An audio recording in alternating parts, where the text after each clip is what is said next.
semuanya, kami dari kelompok 5 akan membuat video tentang budidaya tanaman karet. Video ini dibuat untuk memenuhi tugas mata kuliah Teknologi Produksi Tanaman Industri Perkebunan Presisi. Maka dari itu yuk simak videonya. Selamat menyaksikan. Hai teman-teman, di vlog kali ini kami akan menjelaskan langkah-langkah syarat budidaya tanaman pada karet sesuai GAP. Baiklah teman-teman, selamat menyaksikan. GAP itu sangat penting biar hasilnya bagus, ramah lingkungan, dan aman buat para pekerja. Ayo kita lihat syarat tumbuh dan persiapan lahannya.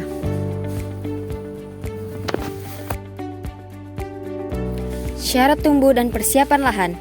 Tanaman karet cocok ditanam di dataran rendah dengan ketinggian 600 meter di atas permukaan laut.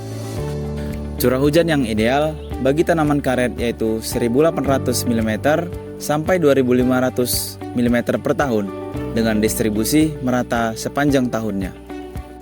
Suhu ideal tanaman karet mencapai sekitar 25-28 derajat Celcius dengan temperatur kelembapan mencapai 80-90%. Dengan ini, pohon karet juga memerlukan sinar matahari sebanyak 5-7 jam per harinya. Tanah yang cocok itu yaitu tanah yang lempung, berpasir, subur, dan gembur. Dan pH-nya yaitu 4,0 sampai 6,5 dan drainasenya itu bagus. Lahan dibersihkan secara manual, tidak boleh dibakar karena dapat merusak lingkungan dan bertentangan dengan prinsip good agricultural practice. Habis bersih, dibuat saluran drainase dan lubang tanamnya. Untuk ukuran lubang tanamnya 60 x 60 x 60 cm.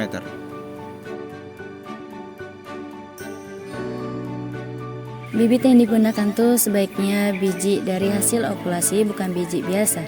Contohnya Kluan GT1, PB200, dan RRIM-nya 600. Bibit disemaikan di polybag selama 10-12 bulan sebelum tanam. Baru bibit unggul harus bebas dari hama dan penyakit. Pada saat pemindahan ke kebun, akar jangan sampai rusak, pindahkan dengan hati-hati dan jangan terlalu dalam.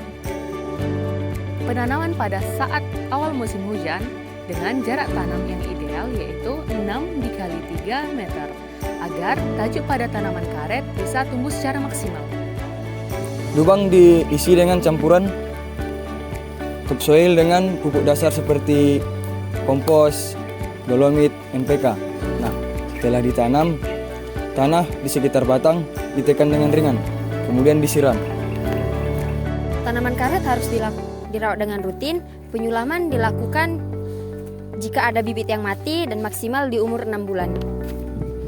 Pemeliharaan tanaman juga bisa dilakukan dengan cara penyiangan gulma selama 2-3 bulan per musim hujannya. Pemupukan dilakukan 2-3 kali per tahun. Misalnya pemupukan pertama menggunakan NPK 15/15/15 sebanyak 100-150 gram per pohon. Hama dan penyakit seperti jamur akar putih atau penulet daun memakai PHT, pengendalian hama terpadu. Ini memakai seperti Trichoderma, musuh-alami, dan pestisida nabati. Pohon karet sudah bisa dimulai disadap pada umur 5-6 tahun dengan diameter batang yaitu 45 cm di ketinggian 100 cm dari permukaan tanah. Sistem penyadapan yang umum dipakai pada tanaman karet yaitu setengah lingkaran setiap 2 hari sekali. Sudut sadap 30 derajat, kedalaman sayatan jangan lebih kurang dari 1 mm agar tidak merusak kambium. Panjang sadapannya itu sekitar 60-70 cm. Penyadapan harus menggunakan pisau secara khusus, pisau harus tajam dan bersih, dan tidak boleh menggunakan sembarang pisau.